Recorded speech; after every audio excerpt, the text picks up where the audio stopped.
Bene, siamo tornati in diretta, noi stiamo parlando partendo da pagheresti il canone RAI, insomma, per aiutare il governo, ma inserito nella bolletta, quindi della luce e del gas.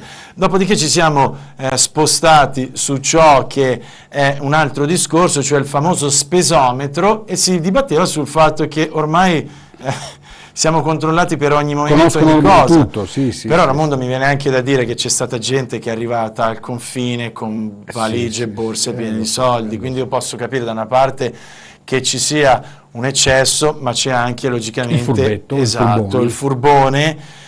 È sempre però stato rimarcato il fatto che i furbi, bene o male, quelli grossi si sa dove sono, ma non si vanno a toccare. Lo so. Si va sempre dal pensionato, dal piccolo però, commerciante. Esatto. Quello che mal si digerisce, e lo dico, ripeto, da tecnico della materia tributaria, è che, per esempio, quando c'è il povero disgraziato che incappa in queste maglie del fisco e non ne esce se non in casi estremi, come abbiamo visto con vittime e suicidi, il grande, il VIP, piuttosto che il cantante, il calciatore, sì, eccetera, se ne esce eccetera, con un patteggiamento, con un patteggiamento, quindi alla fine neanche un terzo. esatto. Quindi perché questa disparità di trattamento? Io dico che è anticostituzionale. Cioè tu devi trattare i cittadini, i contribuenti per quello che sono, tutti perché ugualmente. Io Pavarotti, perché io Pavarotti, perché io Valentino, perché io Esatto. No? Quindi voglio dire, anche qui c'è il rovescio della medaglia, molti cittadini ormai sono nauseati da questo modo di fare anche del fisco italiano, che evidentemente è buono con alcuni, che è cattivissimo con altri che magari non hanno anche un euro in tasca. Raimondo, abbiamo al telefono, se hai piacere metti pure l'auricolare, certo, che così senti, il presidente di Coldiretti Veneto, Giorgio Piazza. So che lui ha opinato proprio su questa questione dello spesometro ed è un po' dubbioso. Buonasera Piazza, Presidente, come sta? Buonasera, bene. Allora, quali sono i suoi dubbi su questo famoso spesometro? E poi, nell'ambito dell'agricoltura, è così necessario? In agricoltura è il dubbio più grande che ho, perché comunque una buona parte delle nostre imprese ha una fiscalità di vantaggio, quindi un regime forfettario che e poi dal punto di vista fiscale, e poi dal punto di vista della tassazione ci si basa sul reddito agrario e reddito dominicale rivalutato, no? Non sul bilancio, e quindi si fa fatica a collegare due cose. Il dubbio era quello, poi in agricoltura a tirare la cinghia siamo piuttosto abituati, per cui trovo che sia anche molto controproducente o inutile addirittura. Sulla vicenda spesometro la nostra categoria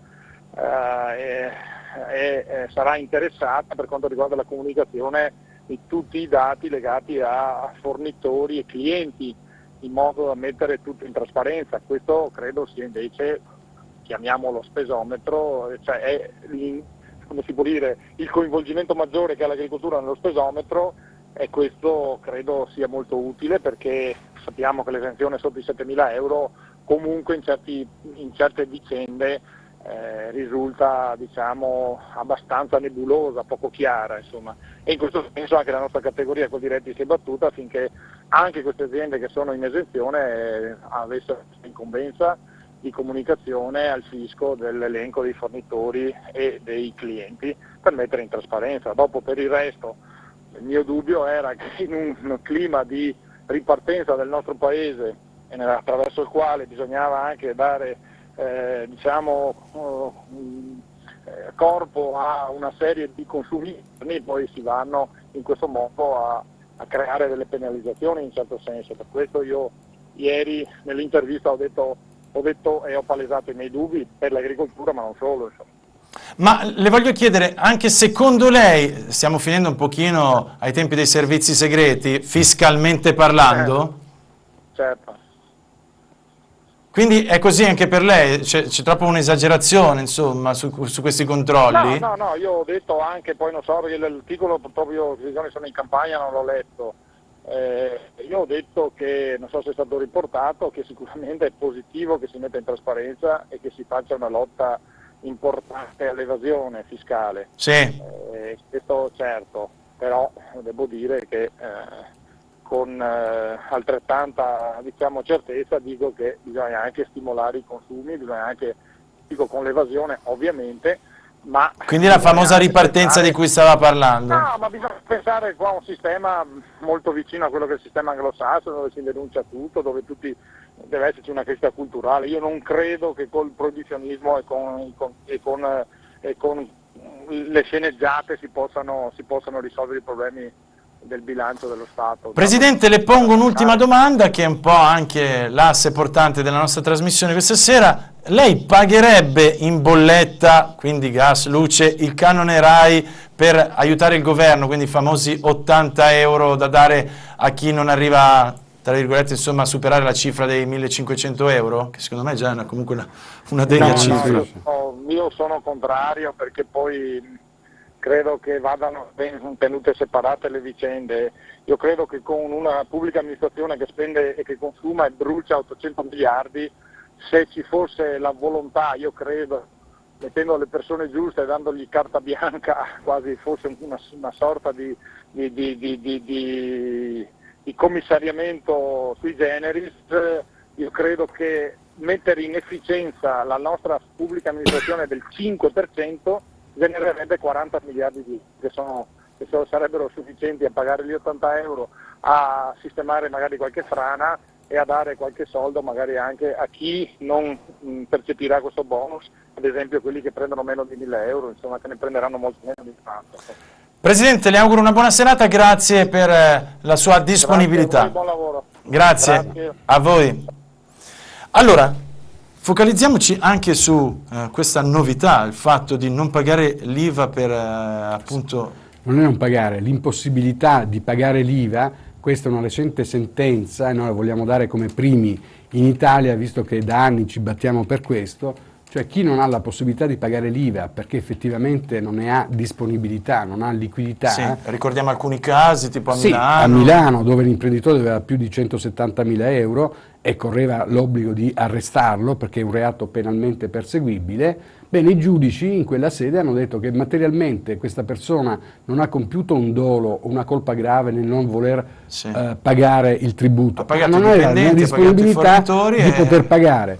Adesso ci dà ragione, questa è un'altra vittoria, ripeto, che è da scrivere anche a noi dell'Osservatorio, che da anni stiamo portando avanti un fisco più equo e più umano. Adesso non è più reato se io posso dimostrare che non ho pagato l'IVA perché sono nell'impossibilità di pagarlo. Cioè io voglio pagarla, ma non ho i quattrini per farlo. E per esempio, nell'ultima vicenda si vedeva un imprenditore che era pieno di crediti della pubblica amministrazione che non riusciva a pagare naturalmente perché non riscuoteva. In questo caso i giudici non hanno fatto altro che, secondo me, con molta anche dignità e con molta anche equidistanza da certe pressioni che venivano da altre aree, di dire no, in questo caso non può essere perseguito penalmente, non è un reato se uno mi dimostra che avrebbe i soldi ma non può pagare, ma questi soldi non gli arrivano mai.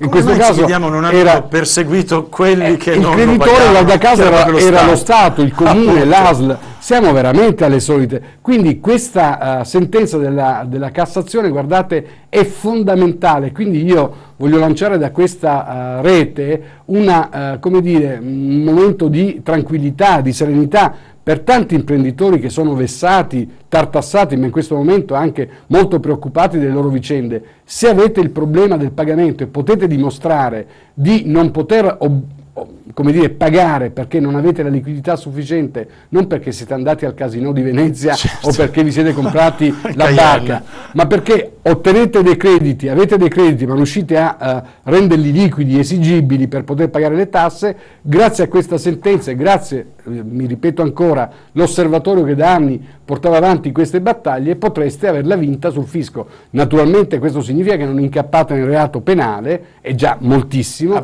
poi piano piano vi metterete d'accordo come e quanto pagare. Poi casomai in un'altra puntata vi descriverò come si può riuscire anche per una famiglia che diventa in default, cioè che non ha soldi per pagare bollette eccetera, riuscire a ottimizzare il meglio pagando forse il 50-60% dei propri debiti attraverso una formula che è stata studiata che si può presentare in tribunale. Magari questa è una chicca che vi darò la prossima volta. Grazie, facciamo il nodo al fazzoletto, salutiamo Nicola Ramundo, Presidente dell'Osservatorio Cittadino Contribuente. Se volete conferire con lui ci chiamate o altrimenti se siete esperti andate in internet internet e trovate naturalmente tutti i riferimenti. Lancio il meteo e dopodiché sappiate che parliamo del 25 aprile con uno storico di fiducia del gruppo editoriale di TV7 e non solo, avremo anche degli interventi telefonici molto preziosi. A tra poco, ora il meteo per voi. A voi tutti ben ritrovati come di consueto all'appuntamento meteo. Vediamo nel dettaglio cosa accadrà nei prossimi giorni. Pochi saranno i cambiamenti. In questi giorni abbiamo avuto giornate più tranquille, con ampie aperture del cielo e solo un po' di locale instabilità sui rilievi, intervallate però da giornate più movimentate con piogge anche più insistenti. E nel fine settimana giungerà, tanto per cambiare, una serie di perturbazioni che saranno in grado di apportare nuove piogge anche sul nord Italia, quindi la situazione non cambierà. Per fortuna però per la giornata di giovedì avremo ancora tempo tranquillo. Per la giornata di giovedì infatti prevediamo al mattino cielo sereno un po' dappertutto, soprattutto su zone pianeggianti. Avremo invece un po' di nuvole sui rilievi nelle ore centrali della giornata e su zone attorno ai rilievi con della locale instabilità, qualche acquazzone, qualche scroscio di pioggia, nulla di più, ma davvero localizzato. Nel complesso avremo cielo poco nuvoloso, soprattutto, lo ripetiamo, in pianura. In serata poi le nubi tenderanno a dissolversi, temperature minime pressoché stazionarie, quindi non ci saranno grandi cambiamenti, come potete osservare dalla nostra grafica. Avremo invece un generale, seppur lieve, rialzo delle temperature massime. Ecco i valori che registreremo sul nostro territorio. Cari amici, mi fermo qui, vi auguro di trascorrere un buon proseguimento di giornata. Arrivederci.